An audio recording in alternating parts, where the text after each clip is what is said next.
That's number one. You kind of reset. Painful, tender to the touch. May also Same shoulder length, and the other. Hey everybody, welcome back. Episode number 21. Woo! We made it past 20. Yeah, we forgot the confetti last week. I'm sorry. Right. Well, we'll celebrate at like episode 100 or something. Ooh, that'll be a big party. But yeah, it's a big deal because, what is it? They say 99% of podcasts don't make it past episode 20. Wow. So we did. Here we are. We are. We That's are in fun. the top 1% of all podcasts, which is like still like millions. Right. So But let's not talk about that. Let's just sit in the 1%. That sounds right. better. Good. Well, I have my mug and my water here. You've got a drink. What do you have? I'm cheating. This is not really coffee. This is my second meal for today. Oh, it's like a protein shake? Yeah, but there's no protein powder in it because my coach says she wants all my food whole food based. So I have to make my shakes from whole food. You throw a cow in there? Pretty much. There's a lot of dairy. Got it. Well, welcome to the Real Health Podcast with Brandi and Amir. I am Dr. Amir Rashidian, a chiropractor. Brandi is the boss of the organization, the face, and my other half.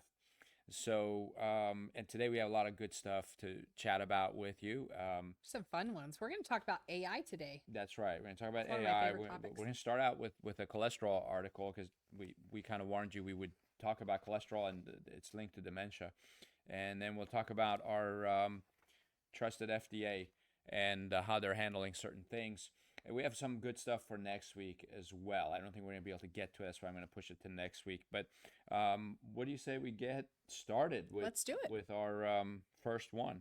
Sounds This good. one is from NBC News. And the title article is How Levels of Good, it's in quotes, good cholesterol may increase dementia risk.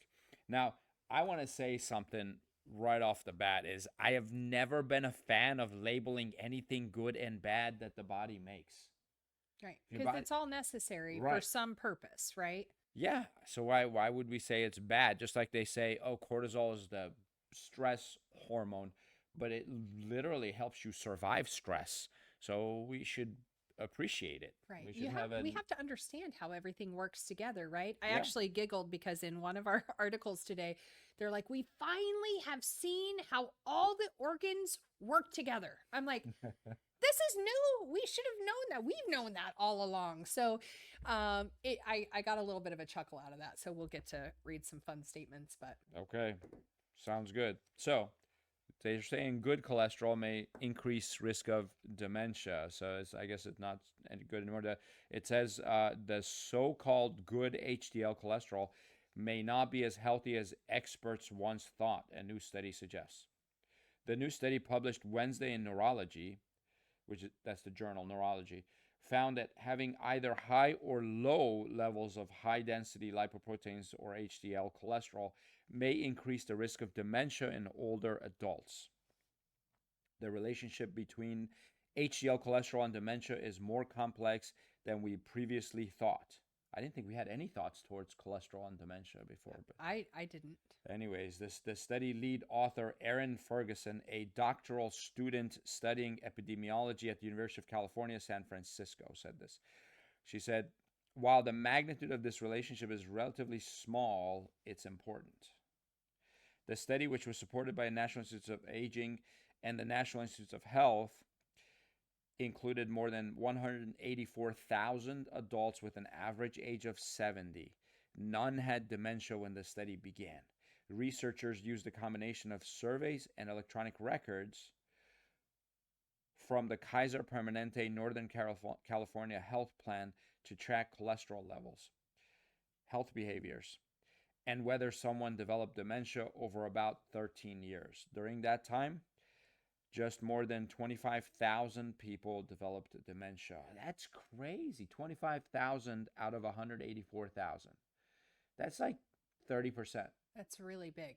But here's the thing. There's so many things that we know are in products that we use that can have an effect on brain health. I'm sorry, Right. that's not 30%. I said that wrong. It's probably like 12 but go ahead. Yeah. But there's all of these other contributing factors so these are where and you guys probably hear me say that a lot. I'm like, well, is this taken into consideration in the study, or where is this aspect? Because I go, we all know that there's aluminum in deodorant, right?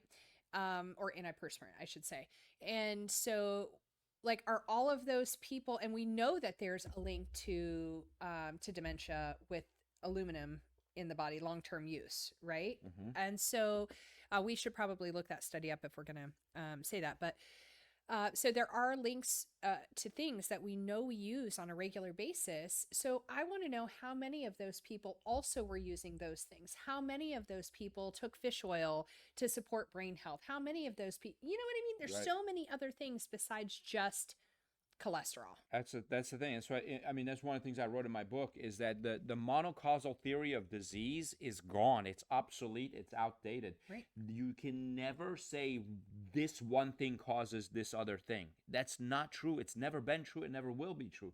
Cigarette smoking does not cause lung cancer. If it did, everybody who smokes would get lung cancer. It's true. But that's not, there are people who smoke a pack a day every day their entire life, 50, 60, 70, 80 years, Yeah. and they don't get lung cancer. I took care of a gentleman actually in his Yeah. in his 90s that was like that. The data shows roughly 50% of people who smoke get lung cancer. That's a big number, 50%. I'm Yeah, not it's huge. I'm not So we're not discounting it. advocating to And to I'm not smoke. saying cigarette smoke is not a contribution to lung cancer. Correct. But It is there's definitely a others to it. contributing factor. But so is poor sleep at night.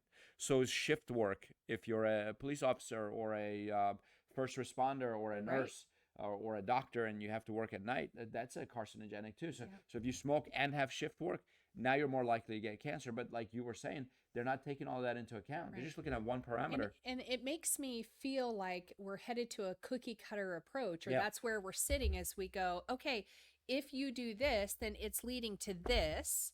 And first of all, we're putting that in people's heads, which we know that mental aspect and what people believe is going to happen, which is one reason I struggle a little bit with certain genetic tests and people knowing like they have the BRCA gene, right? And I go, okay, you have it, but it doesn't mean it has to be turned on, right? Right. But that's a whole epigenetics conversation, Right. which is probably a whole other podcast. Yeah, but there are people who have that gene who never get cancer. Most of I those are the probably ones. have it, and I'm not going to get Most cancer, of the ones are the ones who didn't know that they had the gene. right? It's nuts. Okay, So, sorry, I felt like we digressed a little bit. all right. The Centers for Disease Control, CDC and Prevention, recommends people keep their total cholesterol at about 150 milligrams per deciliter or milligrams per deciliter of blood. Now, gosh, So what are they saying? That's what they I- want the readings to be, that's or what that's they want what, to be. And or that's the amount of cholesterol I we're believe supposed it's to take too in? low. I believe this is my personal belief. You can't sue me because I'm saying it's just an opinion. Uh, our attorneys are going to jump on us with that one. Okay, so your doctor says 150 is ideal. The data I've looked at, other experts I've spoken to, say that 150 is too low for cholesterol because you need that cholesterol as the precursor to things like vitamin D and hormones like growth hormone and estrogen and progesterone, testosterone, and cortisol. So that's too low, and it should actually be higher. Now, I was at NIH. I worked at NIH for a couple of years. I was an intern researcher there, and one of the studies we did was just a simple 10-day study on cholesterol, and cholesterol fluctuates quite a bit. One thing you need to know about cholesterol, and this one's a fact, is that your body maintains a level of cholesterol. Like the thermostat. You set your thermostat at, let's say, 72 degrees. If it's colder, it'll turn on heat and raise it up to 72. And if it's warmer, it'll turn on the AC and bring it down to 72. It'll keep it at 72. So a lot of people falsely believe that if you reduce cholesterol intake through your diet, your cholesterol will go down. Well, literally about 25-30% of cholesterol that they detect with these blood tests come from diet. 70% is produced by your liver. Here's the fun fact. If you stop eating cholesterol, your liver will produce 100% of it. Because your brain set the thermostat, set that number at, let's say, 220. And your brain says, based on the stress I'm under and the need for the hormones and repairing of cells, see the cell membrane of every cell, go back to high school biology. You remember that we made those little models out of like foam and had a membrane. The lipid bilayer was the membrane because it allows water soluble and fat soluble things to come in and go out, and it controls that. That membrane is made up of cholesterol, triglycerides. And so if you hit me with a bat and give me a big bruise right here, that day instantly my liver will say, okay, we need more cholesterol, because we have to repair all those cells that you just damaged. Wow. And it needs cholesterol to repair that. So the brain knows how much cholesterol you need, and it's making sure that your body's always got that amount. So the liver, if you stop eating eggs and anything that has cholesterol in it, your liver will just produce more, and That your is number so stays cool. the same. So I'm going to say something. Maybe nobody else has ever said this. We're getting ready to talk about AI, right? Artificial intelligence. This feels like NI, natural intelligence. Oh, there you go. Is that like the body actually knows what to do? The Yeah. brain actually is controlling those levels? Yeah. So does that mean the brain is also talking to all of the organs and telling them how to speak to each other and That's how to right. communicate? Wow, that was one of the articles last week. So fun, Yeah. right? Oh, yeah.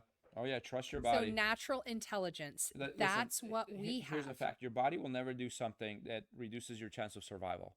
Everything your body does is attempting to increase your chance of survival. And so when we take a drug that suppresses the production of cholesterol in your liver, there's other repercussions that take place. We don't have Right. time to get into that. I'll just tell you right now, in every country except the United States, if someone gets put on a cholesterol medication, I'm not going to name the cholesterol meds right now for legal reasons, but you all know what they are. There's just one main kind. There's two kinds of cholesterol medications. One reduces the absorption of cholesterol through your intestines. Okay. The main one that they do is the one that stops your liver from producing cholesterol.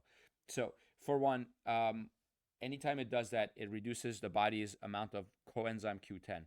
Coenzyme Q10 needs to be supplemented. So if you're on cholesterol medication, you need to supplement coenzyme Q10. Mexico, Canada, Europe, every country, because their FDAs regulate supplements as well as drugs, they always say when a doctor prescribes cholesterol medication, they also prescribe 200 milligrams of CoQ10. Just a thought. Look it up. Research it yourself. That's what I know about cholesterol. So here it is. It says the average HDL cholesterol level in the study was 53, within the recommended range of 40 in men and 50 in women. So women usually have high density. So okay, so can I define what good and Please. bad? So what they call good is HDL, high density lipids. And the reason they call it good is because when the liver produces high density lipids, they go out into your blood, they capture the low density lipids, which is considered bad cholesterol, Okay. and they pull it back to the liver and recycle. How neat is that? Like the brain goes, okay, now we have too much low density lipids, send out the transporters, Right. grab them, bring them back to the liver. And everybody knows this. Especially pharmacists understand this very well. That's pretty Now, cool. I don't know how many chiropractors understand this. I don't know how many medical doctors understand this. The ones I've spoken to have a very limited knowledge of this. They've just been taught and told, this is bad, this is good. Increase the good, reduce the bad. There's no bad, because the low density lipids are the ones that are precursors to all the hormones that our body needs. And they're the ones that the body, it's like high octane fuel. So when you're stressed, your low density lipids count will go up, because your brain goes, oh, I'm stressed, so my heart rate's higher, my blood pressure's higher, I need to send out the low density lipids. One of the things they do is they seal the capillaries, so as your blood pressure goes up, you don't leak out, you don't get swollen ankles.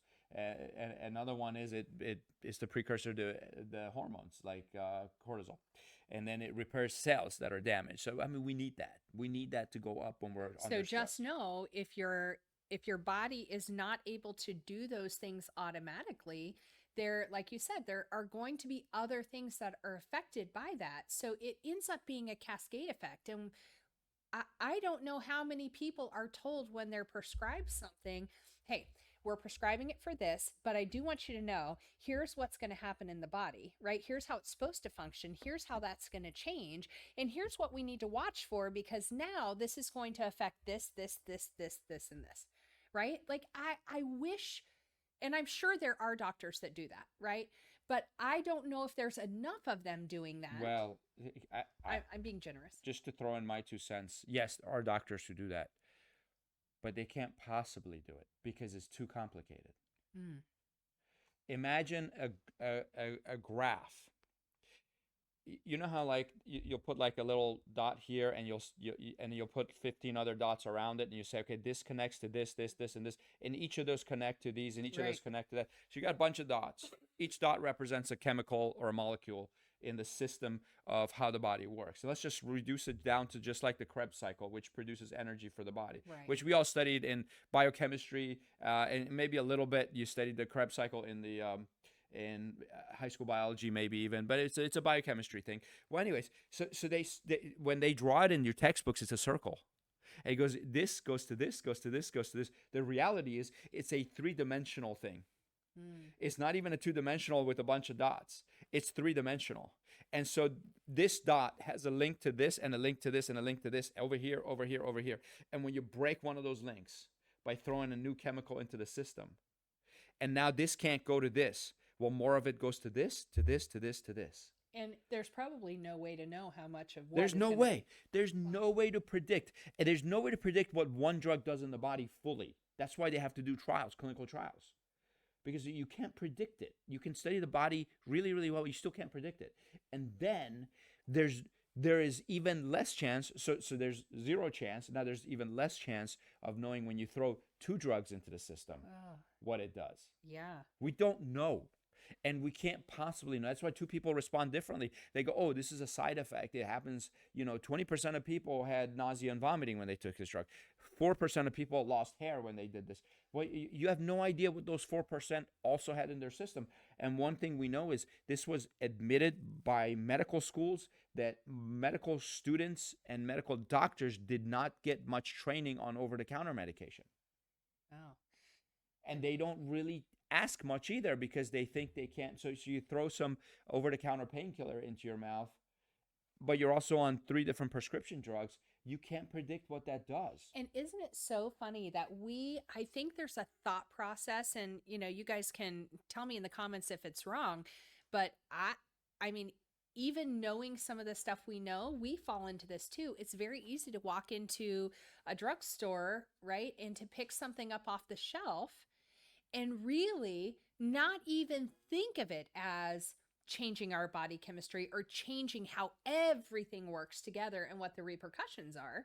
So if we don't think about it then, and the doctors aren't thinking about it, I mean, that's a mentality I think that gets carried over, because we want to be fixed. Butterfly effect? Yes. I want to rewatch that movie. Isn't there a movie? Ashton Kutcher or something. But it's an actual scientific fact. Okay. So it was proposed in the 1970s, and I believe they did more research on it in the 90s, and they confirmed it. It's actually true. The flapping of a butterfly's wing sets molecules in motion that affects weather patterns on the other side of the planet. That's crazy. So if a butterfly can affect weather patterns with the flapping of one wing, how much would a chemical affect things in our body? Our perception, our mood, our behavior, our attitude, our actions, our future. Well, first we our have offspring. to believe that our bodies are that complex, right? I think we've oversimplified, or we have tried to oversimplify how the body processes everything. And again, goes back to my other point, which is then medical school would take 35 years. You wouldn't be able to graduate from medical school in 4 years. There's just so much. Wow. Maybe that's not a bad thing. We're in the dark ages. Maybe AI is going to help us out. So I want to move on to the AI, but we never finished the article. The article, and I'm going to summarize it for you. I'm not going to read it. They basically said if your HDL, which is considered good cholesterol, was higher than 65 or lower than 40, you had higher chance of dementia. If it was over 65, you had a 15% higher chance of dementia. And if it was under 41, you had a 7% increased risk of developing dementia. The researchers didn't find any association between LDL, low density lipid cholesterol, with dementia risk. And they talked about how to improve your HDL, healthy habits. Wow. Yes. Look at that. I don't think drugs are part of healthy habits. Exercise was one. They talked about removing.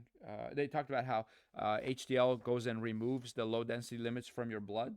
Um, HDL cholesterol in the brain acts in a completely different way, though. But they're not sure. Too much HDL cholesterol in the brain can cause inflammation that prompts the brain to produce amyloids, abnormal deposits that damage organs and tissues.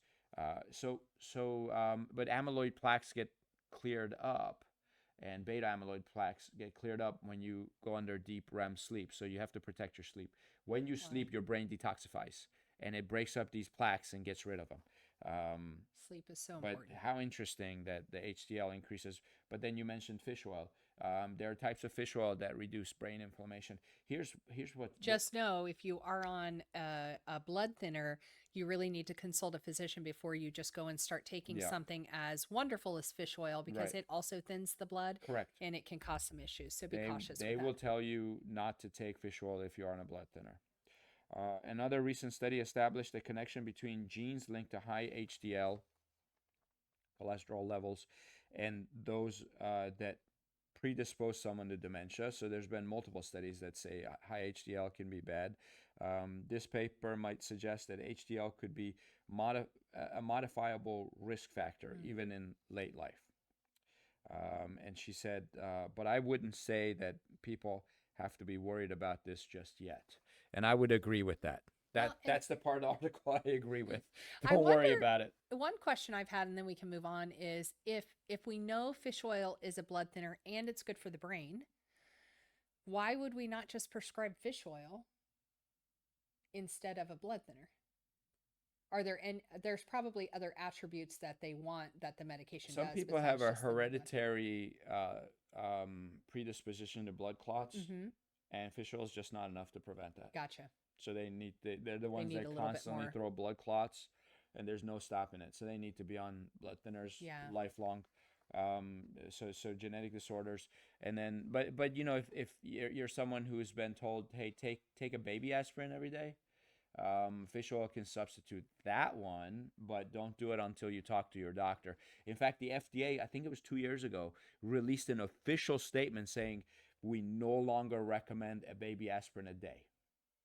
But not all the doctors got that memo, because a lot are still prescribing. They're being put on that. Now, some people are being taken off blood thinners and they're being told to take a full dose aspirin. Interesting. Don't change that until you talk to your doctor. Yeah, Again, for sure. That's like, I think a bare aspirin is 350 milligrams. Baby aspirin is 81. Okay. So anyway, I'm not sure. I'm guessing, but all of these things too, these are just opportunities for you to have great conversations with your physicians. Yes. That know your health history, but ask these questions. And if your doctor's not willing to sit down and have that intelligent conversation with you, maybe they're not the right physician for you. Correct. And that's the bottom line, is it's your health. You should have the right to have a doctor sitting knee to knee with you and answering those questions and helping you with your health, not just your illness. Right. Right? Okay. Yeah. Unfortunately, insurance doesn't reimburse them. I know. For a knee-to-knee conversation. It's very sad. But you also have access to pharmacists at every pharmacy around the country. And those pharmacists, they spent their entire educational life, their academic careers based on studying medication, chemicals in the body, and all that stuff. They can answer your questions. They're happy to do so. Yeah. So just ask a pharmacist. Say, can I ask you a couple of questions? And they'll be able to help find you. A primary or a physician who doesn't take insurance, because then they're not going to be tied to that requirement, and they'll sit down knee to knee with you, guaranteed. Pay them for their time. Pay them for their time and their expertise, not how they fill out their insurance forms. Gosh, sure. I get so mad about that. But let's have some fun. AI! We have like two fun and one weird article. We'll probably just get through the two fun ones. Let's see how far we get. So this one's from CNN, and the article title says, "It's not Star Wars level tech yet, but doctors get a step closer to a bionic hand with special surgery and artificial intelligence. Yeah, I think How this is cool. cool because there's two. I know we're all a little bit like hesitant when it comes to AI. We're all like, what's this going to lead to? What's going on? Is this really safe and good when we start talking about implants and, connecting it to us? So I don't know yet where I land, but I do think it's super cool that we are creating these opportunities for, amputees and whatnot that are in such immense amount of pain. Yep. And don't have function in certain limbs. So I think this is neat. Okay, have Correct. at it. Phantom limb pain is a common problem for people who undergo amputation, and so is the ability to function even with a regular prosthetic. But a medical advance that sounds like it comes straight out of Star Wars is giving at least one woman significant relief from that pain. She now has a functioning bionic prosthetic hand that can feel some sensations. How neat! And help her do about 80% of what she used to do with both hands. Her name is Karen. I believe she's in Australia. This was published Wednesday in the medical journal Science Robot. Karen has been using a regular prosthetic hand for years, but it was hard to control.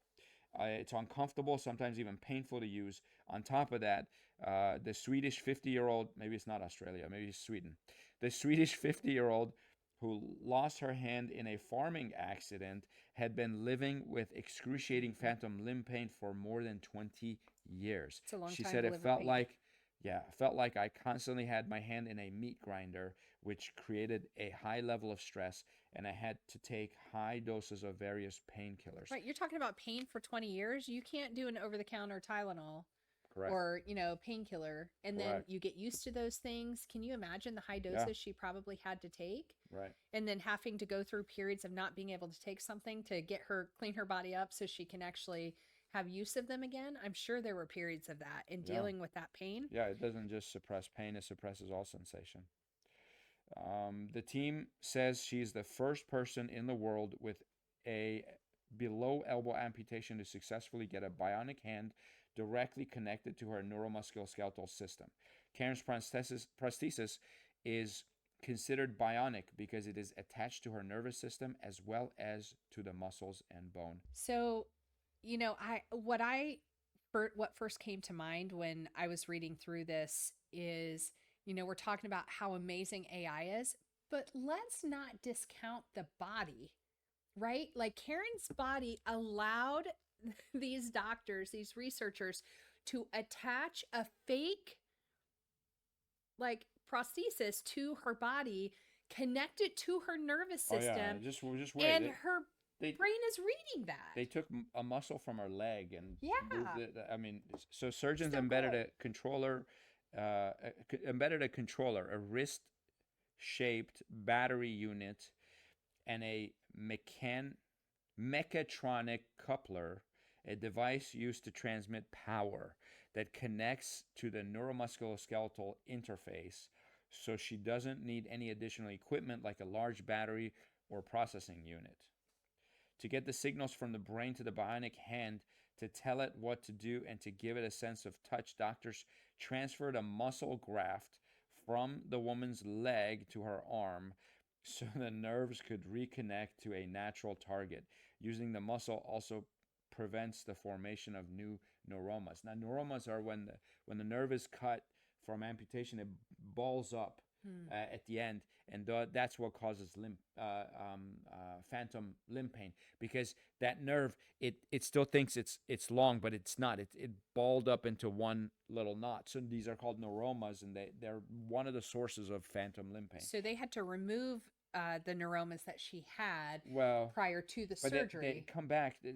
What it's saying is putting that muscle from her leg into her hand prevents formation of new neuromas. Correct. But I'm just saying they had to remove the neuroma that was there prior to, hooking everything up. Right. And then using that muscle helped to prevent future. So Yeah. And then they plant an electrode in that muscle, which works as a biological amplifier, boosting the electric signal from the brain into the hand, where artificial intelligence algorithms inside the prosthesis interpret the signal and allow her to move the bionic hand. Because the nerves are engaged in the process, Karen also has a limited sense of touch through the bionic hand. That is just so fascinating. This AI gets a signal from the brain and says this probably means open your hand, and it does it. So it just interprets those signals. Correct. It's really neat. And with it being AI, it learned. So what she's experiencing now, I'm assuming there are probably slight delays in that. And if we're dealing with AI, my assumption would be, say, in a year after using it, the functionality will probably grow dramatically. She's had it for 3 years. Oh, gotcha. So it says now she's able to hold and release objects with a wide variety of shapes, turn a door handle, pick up That's so cool. coins, prepare food, pack a suitcase, and many more practical activities she couldn't do well before. It's worked for 3 years, a good sign that it has been well integrated into her body, researchers say. It's very cool. Her phantom pain level dropped from 5 to 3. Very nice. The study said, and also her stump pain vanished entirely. That's huge. She said she's also been able to sleep better. They're expecting her pain to disappear completely. Yeah, they are. Which has been really impressive. They say we're still not close to all the functions of a biological hand, but we definitely made a considerable step forward. It's an exciting time for rapid advances in bionic technology. You know, they did make a comment which I found very interesting, and they said they actually did not. They're using a hand right now that looks very robotic because they wanted the people who had them to be proud of what they have, not ashamed of what they've lost. Yeah. And so I thought it was really fascinating, that approach they took to the mental aspect. Right. Because, and I like that they're actually taking that information into consideration, because that plays a really big part, I think, in the healing and the use. So the future of it is more sensory function to these hands, but the next hurdle they're dealing with is cost. These things are, I guess, expensive. Yeah, and they're not the only group that's doing it. There are multiple groups on the U.S. side and abroad that are working on these same bionic, limbs for patients. So I really hope that this provides a lot of relief, because these people have served. A lot of them, are going to be military and veterans and whatnot who will be able to benefit from this, and they deserve it. So hope the government picks up the tab. Let's do one last one. Yeah, because they gave billions to terrorists. Yeah. Okay, let's not talk about that. Yeah. I'm very heartbroken with what's going on in Israel. Yeah. And that's We are. just my condolences to all the Jews and everyone who has family in Israel. Yeah. We're praying for you. It's not easy. Okay, latest AI, artificial intelligence, has 100% success rate in spotting melanomas. And so they said the ability to detect skin cancer using artificial intelligence software has rapidly improved. Now research presented Wednesday at a medical conference. Why does everything come out on Wednesday? I think the last 3 articles, everything was Wednesday. And, today is Wednesday, which is really cool. Although when you watch this, it's a Monday. But anyways, great stuff happened on Wednesdays. I knew something good was going to happen today. New research presented Wednesday at a medical conference in Berlin shows that this AI technology now has a 100% detection rate for melanoma, the most serious form of skin cancer. In this study, researchers assessed more than 22,000 patients with suspected skin cancers over 2.5 years. Besides detecting all 59 cases of melanoma, the new software was 99.5% accurate in detecting all skin cancers, missing only one of 190 cases. It's quite impressive. It was 92.5% effective at identifying precancerous lesions as well. And that's a huge improvement, because they've had technology in the past that was like 60%, 80%. Yeah. But this is amazing to pick up 92.5% of precancerous cells. Yeah. The latest version of the software has saved over 1,000 face-to-face consultations in the secondary care setting between April 2022 and January of 2023, freeing up more time for patients that need urgent attention. Among the basal cell carcinoma cases, AI missed one case. That was the one we said they missed. That case was identified by a dermatologist, which underscores the need for clinical oversight. So basically, I mean, these people should still get looked at by a doctor as I well. think it goes hand in hand. I think it's just as easy for a human to get distracted and miss something. Correct. So why don't we always have both so that if Yeah. one misses, we have a backup? What a great safety net on either And side. further, they say further research with appropriate clinical oversight may allow the development of AI as a triage tool. However, any pathway must demonstrate cost effectiveness, and AI is currently not a standalone tool in dermatology. But I know AI can also be used in radiology as well. They can probably easily detect fractures, bone tumors. They can read mammograms. I think they actually, there was one country, I wonder if it was Israel, they had pigeons reading mammograms, and they were just as accurate as Pigeons. doctors.